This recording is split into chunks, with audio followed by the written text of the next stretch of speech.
நீங்க பேசக்கூடிய இந்த விஷயத்தை பத்தி சமூக வலைத்தளங்கள்ல பேசும்போதெல்லாம் ரொம்ப அதிகமான நபர்கள் வந்து பேசுறது என்ன அப்படின்னா, நாங்க பைக் டாக்ஸில தான் பயன்படுத்துவோம், எங்களுக்கு அதுதான் கம்ஃபர்டபுளா இருக்குது அப்படிங்கிறாங்க. என்ன காரணம் அப்படின்னு ஆராயும் போது ரொம்ப குறிப்பா அவங்க சொல்றது என்னன்னா, ஆட்டோக்காரங்க இஷ்டத்துக்கு அவங்க காசு வாங்குறாங்க.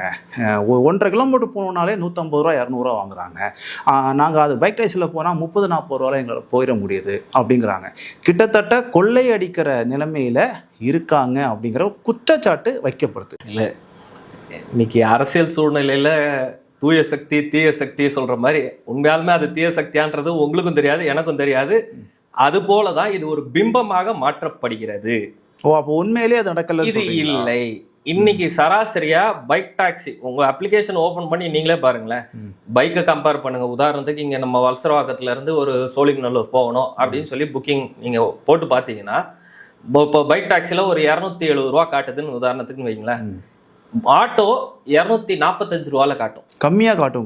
10 ரூபா 20 ரூபா கம்மியா கூட காட்டும். சரிங்களா? சில நேரங்கள்ல 10 ரூபா 20 ரூபா அதிகமா காட்டலாம், இல்ல காட்டும், அதிகமாகவும் காட்டும். நீங்க இந்த ஆப்ஸ்ல காட்டுறது ஓகே, ஆப்ல ஓரளவுக்கு கரெக்டான ரேட்டு காட்டுதுன்னு தான் மக்களும் சொல்றாங்க.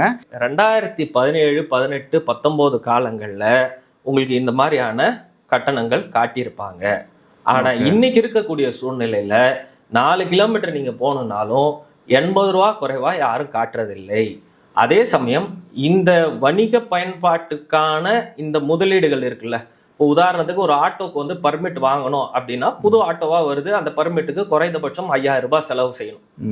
இது நீங்க வந்து நினைவுல இருக்கும் உங்களுக்கு, அம்மாவுடைய ஆட்சி காலங்கள்லயா இருக்கட்டும், இல்ல கலைஞருடைய ஆட்சி காலங்கள்லயா இருக்கட்டும், இலவச ஆட்டோ பர்மிட் கொடுப்பாங்க. இப்போ இதே முறையில 2 வீலருக்கும் குறைந்தபட்சம் ஒரு 2500 ரூபாய் பர்மிட் கொடுக்குறாங்கன்னு வைங்களேன் உதாரணத்துக்கு.